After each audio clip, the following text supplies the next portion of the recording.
Hey guys, I really hope you aren't going to try and make me pronounce this name. So these are a couple of very low budget power banks that I got a hold of that I wanted to review. The model number on these is, what is it, GM002. It's a 20,000 milliamp hour power bank with two outputs, a 2 amp and a 1 amp output, USB input, little button here for your status indicator. Hold that in, you get yourself a little blue light. Hold it again, that light turns off. Alright, so we've reviewed a lot of USB banks lately, guys. Some really good ones and some average ones. Where does this stack up with the rest of them? Now, number one, we're going to say this is the least expensive power bank I have reviewed so far. It is like $17.99, and all the other 20,000 milliamp hour power banks I've reviewed are pretty much in the high 20s to 30s. So this is literally, 30% cheaper. But the efficiency I got out of this was between 75 and 80%.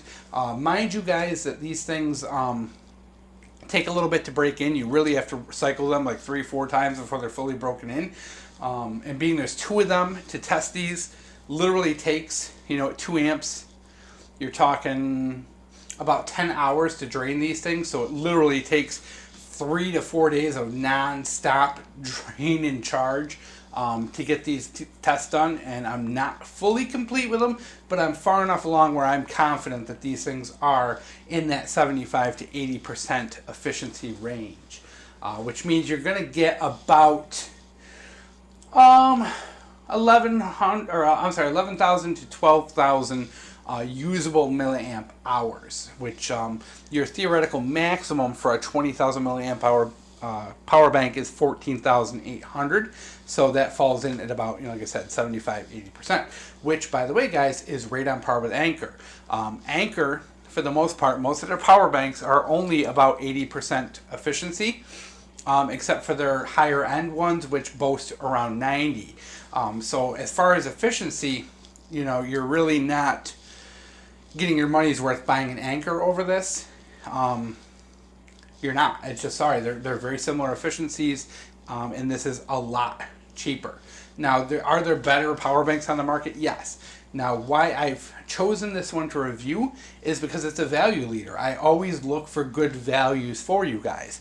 And what I found, and I have a whole stack of USB power banks to review, guys. Like, they're coming in fast and furious right now.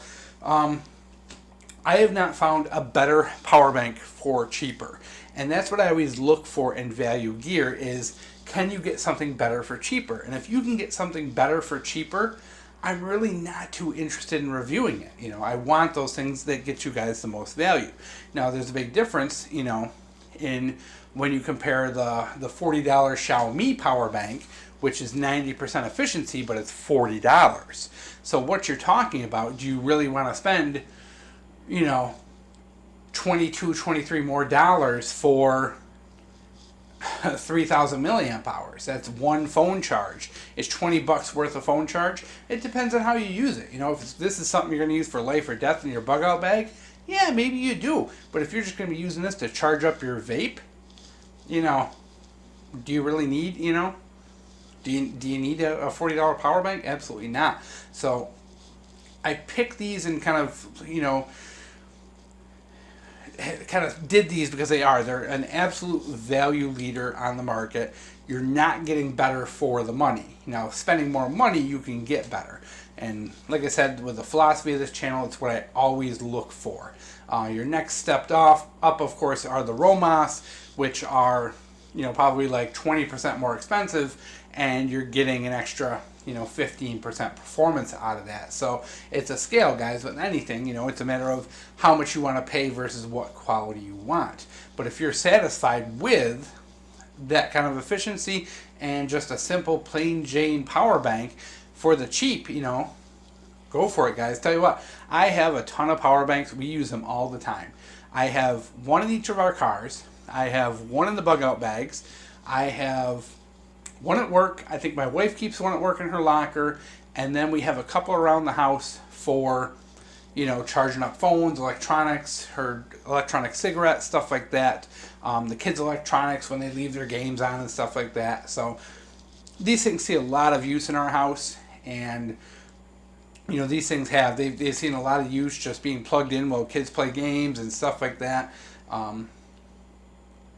So that's all I can say, guys. These are very plain Jane, no frills, minus the little flashlight. But in the end, 17 bucks. If you want a couple extra toss around power banks, these things make a great addition to your kit.